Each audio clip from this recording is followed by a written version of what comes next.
All right, so I just thought I'd do a rebuttal to some of your comments here on my fuck Gillette post I put up there yesterday. I was being a little bit of a troll, but I mean, first of all, this was a call to a radio station. I mean, it's a 2-minute jam fest where, you know, you're kind of rushed, and it's tough to be articulate as possible when you don't have all that much time, but it's something I love to do. I've been a participant in Tom's show, and actually that's the station I was on for a while before I made my remarks about Grape and Wine Festival, that 9-minute segment that got me fired. It was actually my best show yet, and also my last show on terrestrial radio. So here we go. We've been doing some podcasting, talking to some local politicians, at least last term, and musicians, struggling to get the sound right and pull everything off here on a budget. But yeah, I love calling the radio show, and I just feel like it's my place to say what I think my truth is. My truth. What I think truth is. The truth, not my truth. But I traditionally have a short leash on 610 on McConnell's show. He doesn't let me ramble too much like some of the other callers, but so it was a call to a radio station. You're a little bit rushed, and yes, forgive me if I'm not completely articulate. So, hashtag fuck Gillette, fuck Procter & Gamble. So, I will admit, a brilliant marketing tool, this commercial by Procter & Gamble on Gillette. Last time I checked it, I think the video had only been up for a couple days, and it had 11 million views. So, much like Nike with Colin Kaepernick, you know, these ad agencies or big corporations, they know how to design an ad campaign that's going to get some traction, and this one certainly did. So I will agree, yes, it's all about the money in this case, which is fine. I'm all for capitalism. And it was a great ad. I mean, if you want to get people talking, then you certainly did that. I think the blowback is severe. Last time I checked, it was, I think, 3-1 downvotes. Very few videos do you see that are 3-1 downvotes. Usually it's much more people like them than dislike them, but this one got a healthy amount of blowback, and rightly so, as far as I'm concerned. But I just wanted to take some time and kind of rebut some of your comments here and go further into the issue, because the issues are very deep. And I think the first idea is that we are not at war with women. Men and women are not at war. You know, I've been on a deep dive, and if you've been watching the podcast, you probably heard me say this, that I've been on a deep dive of trying to understand why men and women are so far apart these days and at each other's throats. And in my mind, the divide has become wider and deeper. We're getting further apart, and it seems more nasty. And the same holds true for the political right and left. I'm fascinated by what is going on here. I mean, it really seems to be a sign of the times where we're just at each other's throats, and there's no discussion anymore. It's just name calling, at least on one side of the political equation. This is what I find. The left, as soon as you disagree with them, they call you a racist, bigot, homophobe, and block you, which is fine. Hey, if you want to unfriend, be my guest. But we are not at war with each other. And I guess, as I said on a show, I think with Josh Mills the other day, the failure is in the assumption that the gap is wider and deeper than it ever has been. I don't actually think it is. And that's, you know, when you start to research why something is, if the why is a lie, then you don't really come up with an answer. So in my research, I think I came to the conclusion that we're actually not further apart. We're not at each other's throats more than we ever have been. But the extremes on both sides, the alt-feminists. Well, we don't have alt-men's right activists. I don't think they're very popular, but we do have some radical feminists. Megan Murphy was on the show the other day. A wonderful lady, and bright and educated and got some good takes, and I don't agree with all of them, hardly any of them, but it was a good conversation. We were respectful, and she is a lefty. She's self-described as a radical feminist, and the left has eaten her up because she's not left enough. She does stand for free speech. Anyway, it seems to me that the extremes just have a more, I wouldn't say powerful voice, but they have a bigger platform now with Twitter and social media the way it is now. I think the left and the right just are louder. The extremes are louder than they ever have been. And what I've come to understand, and I think this is true, that the majority of us, which I like to call the silent majority middle, the moderate middle, it takes up about 95% of us. And we have overlapping values. We have overlapping policy that we agree on. And so it's only the tail ends of the distribution on the ends of the bell curve where there's only a few people. And they have a really loud voice. And I think I consider myself to be in the majority moderate middle as well. I'm not, I'm more a centrist. I used to be more left-wing than I am now. I'm still a socialist mostly as far as, when it comes to like power and drinking water and healthcare and things like that. I still have strong socialist values, but it seems that to me that right is the only side of the political spectrum that's saying, no, you can't stop us from speaking. No, this is free speech. No, First and Second Amendments are important in the States. And so this is what I've been on the deep dive about, is trying to understand. But then if the question is a lie, and the question being, why are men and women so far apart these days and at each other's throats, then, you're not going to find an answer to that. So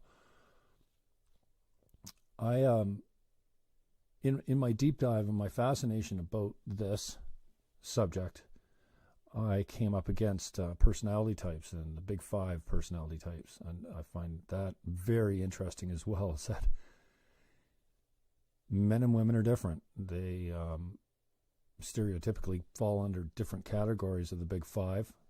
Oh, sure, you have your exceptions. And I'm not an absolutist. I don't speak in absolute terms most times. But this personality type, liberals and lefties and conservatives on the right are actually born with that hardwiring in the brain, the temperament, as it falls under the big five personality traits. And I don't know if you've ever done research on it, but it's interesting, and I would encourage you to do that. So, some of it has to do with your upbringing. I get that. And again, I'm not speaking in absolutes. There's exceptions to everything I'm going to say today, but stereotypes are accurate for a reason, because they're accurate. So, your lefties typically fall under the openness category, sometimes the agreeable personality type. That tends to be your liberals. They're not fond of boxes. They color outside the lines. Rules are there and should be respected, but we could change them if they don't work. Borders, same thing. You have your actors, your artists, your creative types, your teachers. Those are typically your left-wing predisposition. And then the right is your conscientious personality type, and that subdivides into a couple more traits, they call, I think, of conscientiousness and industriousness. So the conservatives aren't creative at all. They love their boxes. They hold fast to the rules and their laws. They will often be religious. They like strong borders. They don't color outside the lines, and they don't have a creative bone in their body. So it occurs for me that, and we'll get to men and women in a minute, but I'm trying to, put this in context. We need each other. The liberals invent the businesses. The lefties are the inventors, the entrepreneurs. They create beauty aesthetically and economically. The liberals are very bright in the creative department. It comes naturally. But they can't run a business for the most part. They don't have the personality and the temperament to be managers and to run businesses. Now, on the opposite side of the scale, you can probably guess where I'm going with this. The conservatives do, but they don't have a creative bone in their body. They don't invent things. They don't often start businesses. But after the lefties run their businesses into the ground, the conservatives can keep them running or resurrect them, but they can't adapt to change as well. So, and I'm not saying that this is truth. I'm just throwing it out there. I find it to be an interesting conversation and a necessary conversation. Sometimes I troll. Sometimes I come out to be provocative. This was something I'm passionate about, this call. And this punched me in the gut, this commercial. And not because I'm not insecure. I love women. And I'm fortunate enough to be in a committed, loving relationship with I had no problem with as far as commitment and loyalty and things like that. My wife, girlfriend, is my partner in life. I mean, I love women. I have the utmost respect for all women, all people. It doesn't mean that I don't have some hate in my heart too. We all do. We look at someone and go, because it sets something off in us. I don't want to use the word triggered because triggered is actually a medical term. I know it's getting thrown around a lot lately. People told me I got triggered by this commercial. Hardly triggered. It did, elicit a response from me. But triggered is a medical term that refers to something that puts you in a negative state of mind, either fear or anger or violence, that you link back to a past trauma.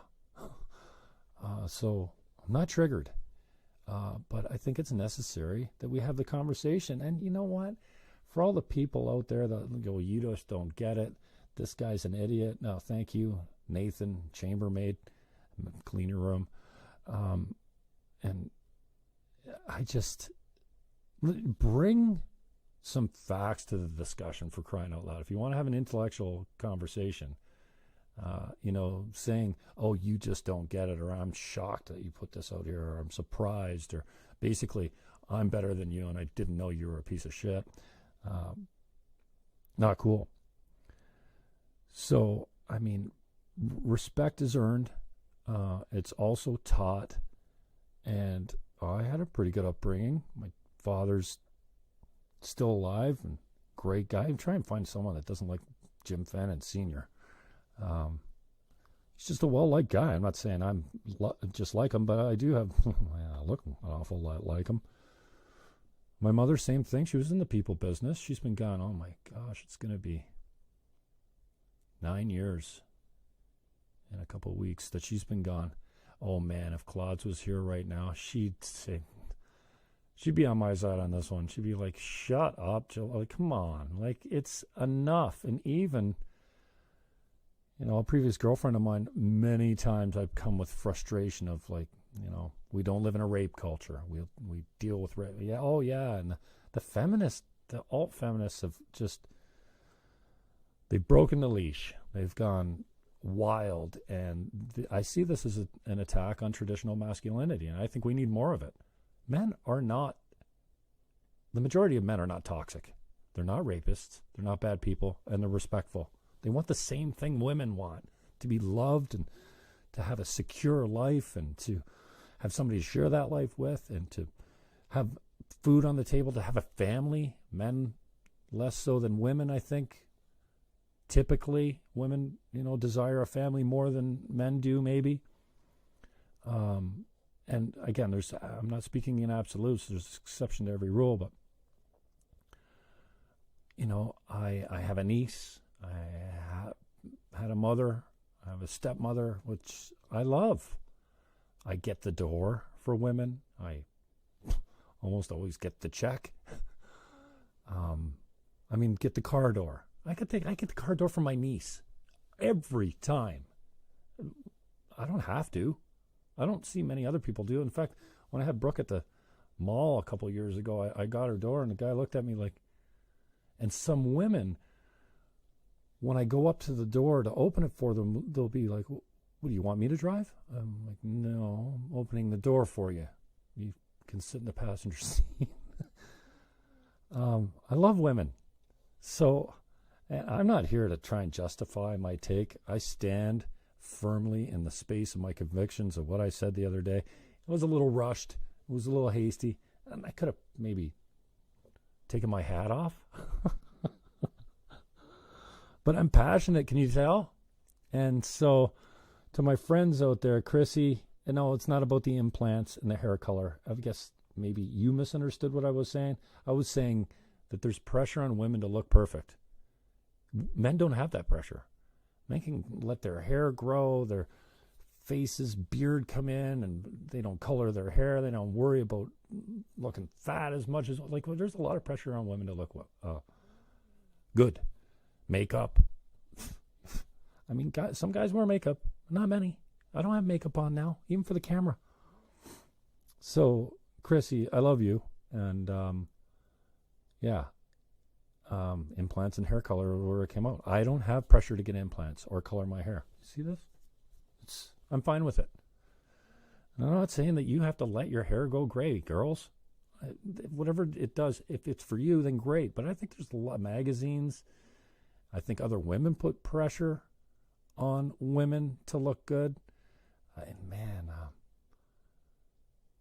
Women don't treat each other all that well all the time either, that's no big secret, you know what I mean? So this idea that we're at war together with each other, I think is inaccurate. But the ad made me angry. And somebody made a comment the other day about, hey, did you notice that all the white guys are the perpetrators and all the colored people are the ones breaking it up? I haven't gone back to watch it again.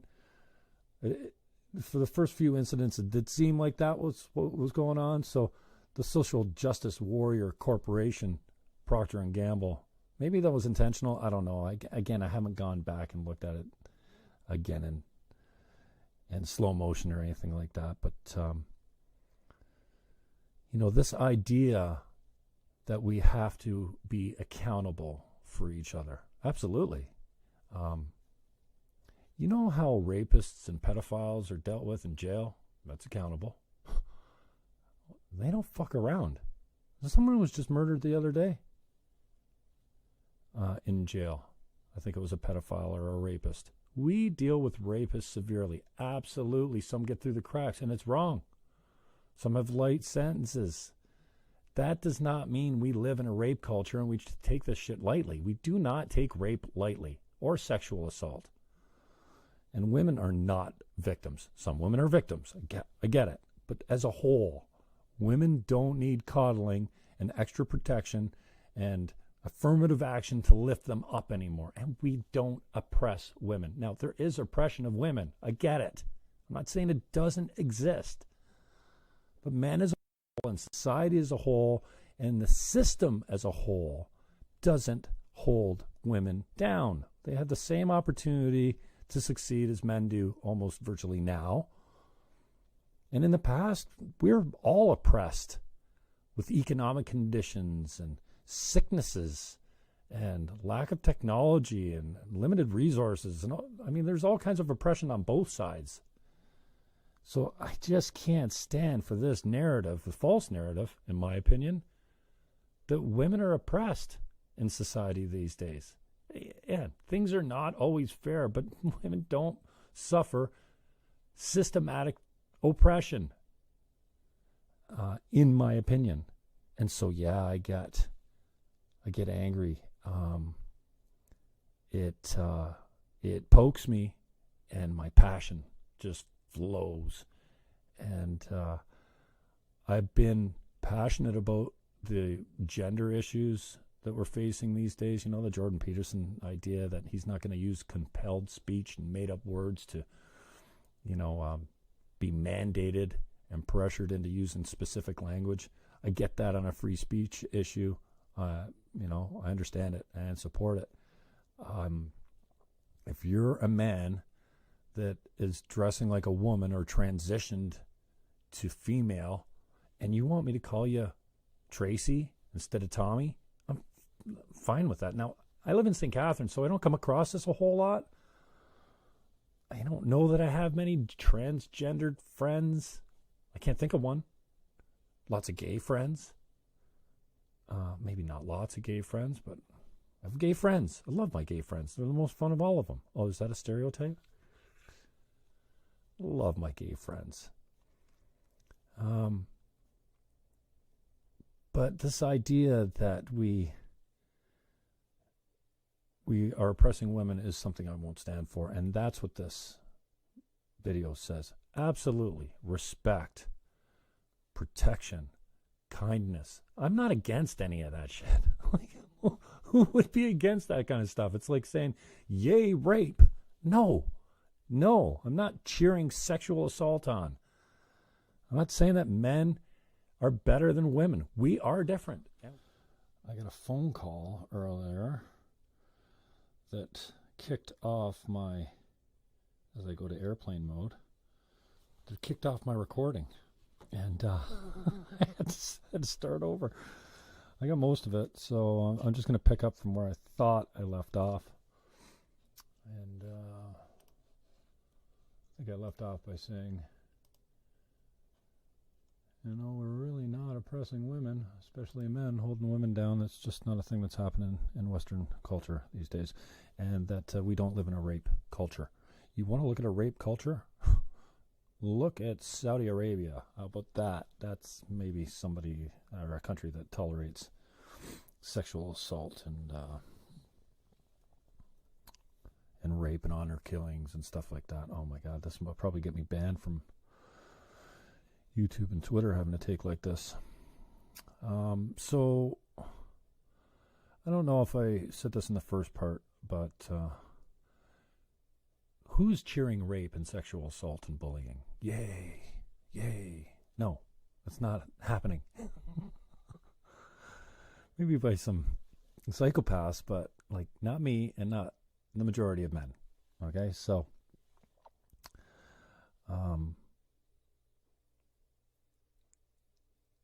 and the social media shaming and bullying that I've come up against here, I will say good on the people that called and good on the people that privately messaged me. I don't think we got too far with any of the issues. We're pretty much going to disagree on them, but it's better to take it up privately. And Chrissy, I love you, Chrissy. But this is not about implants and hair colors. I was just making the point that women have a lot of pressure on them to be perfect. The photoshopping, the airbrushing in the magazines, and the pressure from other women to be perfect. And I don't know, maybe men too, I guess. I don't know. That's what I meant by pressure to get implants and color your hair. You see? I'm good with it.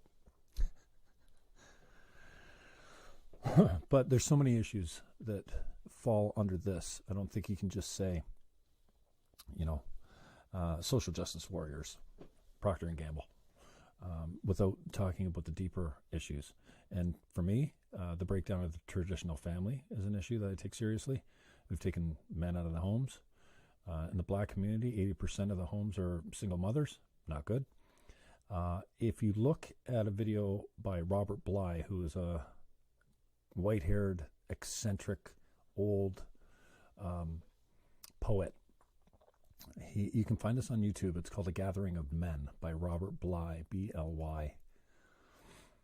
It was done in the 70s, and it really discusses, when the men were taken out of the fields where they were self-sustainable and producing their own food and things like that, the boys were standing beside them, and there was a certain amount of food that they were given just by being in close proximity to their father, and they were taught just by being close to the men. And then we put, Industrial Revolution came, and men went into the workforce and took the father out of the home. When the father came home now, and as many fathers probably still do, they're tired, they're impatient, they don't have the type of time that they used to have.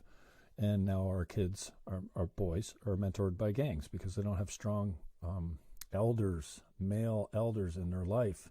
And who's going to argue with the fact that the traditional setup, the man, woman, and child, the triangle that makes up the family unit, has been successful for thousands of years? I don't think anyone is going to. I get it. Single parents can be effective.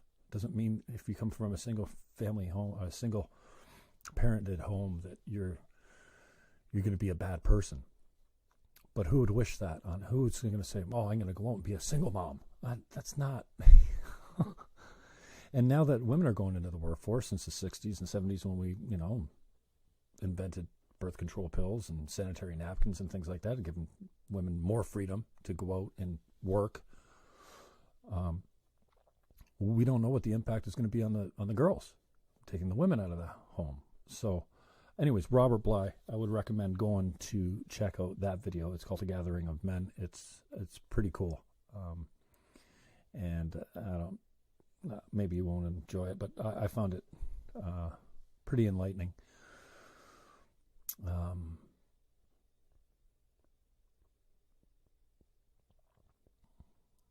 So, get back to the oppression. Men don't have it so great these days. Boys are failing in school. 90% of the inmates are men. Testosterone can be a nasty thing, and also can be a good thing, obviously. We fight the wars. We, for the most part, I'm not saying women don't fight the wars, but for the most part, it's men. We commit suicide at a higher rate. We're far more successful at suicide attempts than women are. We're twice as likely to be alcoholics, drug addicts. Mental illness is far more rampant. I should say that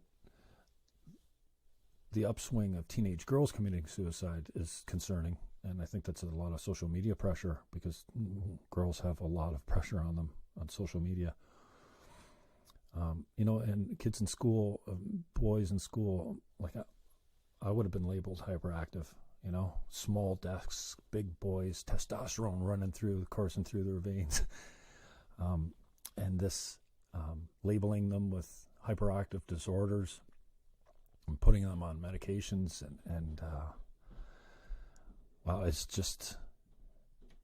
concerning, and we're limiting their playtime and wrestling. You know what the best thing for kids is? Unsupervised playtime. Not when the bubble wrap parents come in and protect them from everything. They need to grow naturally. And unsupervised playtime has been limited much. And the impact is huge. And so men and women are different, but we're more the same than we are different. And, I guess I'm coming around to this whole idea that we need each other. The left and right need each other. Men and women need each other. We've come a long way together, and hopefully we have a long way to go still. We're better at different things. For crying out loud, women are responsible for perpetuating the human race. But you can't do it without us, right? Bad things happen. Absolutely. Should we look the other way? No, we shouldn't. Should we hold men accountable? Absolutely. And I think we do. Should we look the other way? Even when I see something on a TV, and you see bullying on TV, or I want to go and physically punish the bully. I don't stand for disrespect, for bullying, for misogyny, for any of that kind of stuff. Who would cheer that on? And some of these triggered responses here are great. Nathan Chambermaid, clean your room. Did I say that already?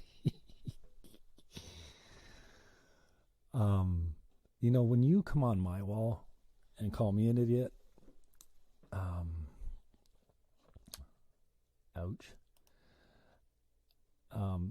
Chris Fiddler, she shared my post, thank you. And when she shared her post, she put, talk about toxic masculinity. He needs help and perhaps a neuter. Okay, Chris, I don't know who you are, but you think that I should have my testicles cut off or surgically removed?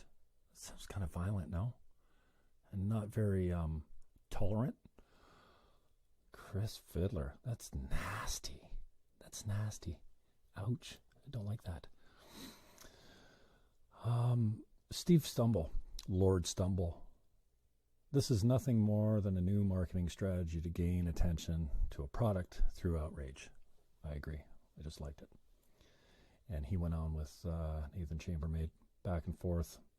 They didn't get too far. Timmer. Oh, we discussed it back and forth. I think we'll just agree to disagree. But we did privately. Swing and a miss here, Fannon. Okay. Patrick Burke. Love you, Burke. And Jimmy. I love you both. Agent at Sally McGar.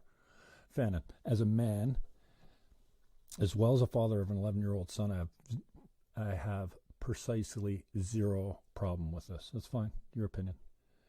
You can have issues with the company, but the message is indisputable. Well, apparently it's not indisputable. I'm disputing it, so it's disputable. What makes it indisputable? Because there's only one truth, right? When the opportunity arises to speak up and stand up for a woman, boy, person being objectified, bullied, or marginalized, we should do it. No shit, Patrick. You think? Fucking virtue signaling, motherfucker. That's it. That's all. If that's crap, then I'm at a loss trying to understand your perspective. Take a breath and try some perspective. I think I've got all the perspective I need. I appreciate the condescending comment, though, you asshole. Mickey Murky gets in. I concur. I'm not a huge fan of the big corporations like this, and I actually believe that it's clever marketing, banking off social trends today. But the message here is human decency, kindness, and respect. I'm not for that. I don't think we should have human decency, kindness, and respect. Mickey, come on. No shit. Lefties. Kyle Gordon, appreciate we agree on almost everything these days. Allison Burton, I love you. You are one of the funniest people I know. This commercial is for women. Gillette isn't even trying to talk to you. I don't know. Emily Andrews, it's a weird rant. Yeah, kind of. Matthew James Blake. Dude, you said that catcalling, we always going to be catcalling. Won't ever stop. Well, I don't think you're talking about yourself because I don't think you're like that. But you're right. Some men will always catcall. So, yeah, you're right in that point. But you got into it with Emily, one of your best friend's girlfriends.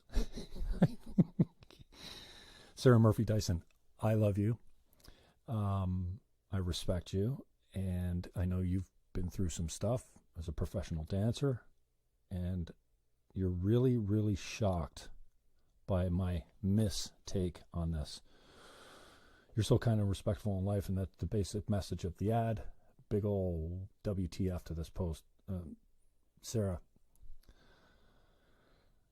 I can have a take and still respect and love you, and I'm not advocating for the mistreatment of anyone. Christine Gazzola, I think you might want to watch the video again, Jim. McConnell said the same thing.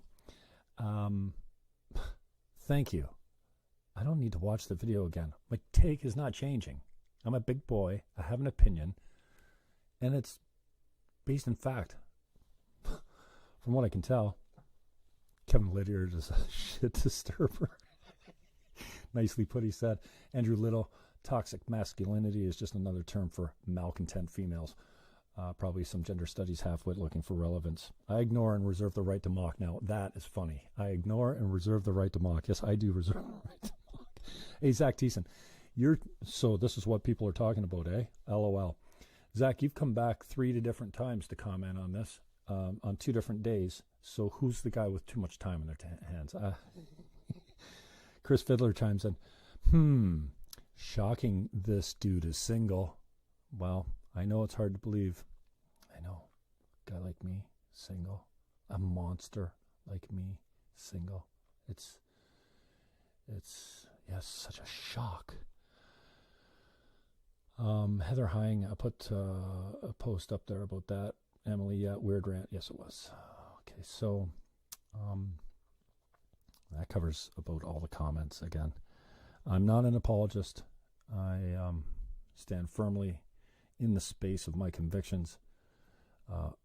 Life is painful for both genders, sexes, and we're far from perfect, but this is the greatest time to ever be alive. We're more progressive, and we've come further in a shorter period of time. We're lifting people out of abject poverty at a higher, faster rate than ever. More people are getting drinking water around the world. Technology, like, well, who would want to come back in a better? This is the best time ever. We are on the same team, believe it or not, and we need each other. And we've got here together, and we've got a long way to go, hopefully, together.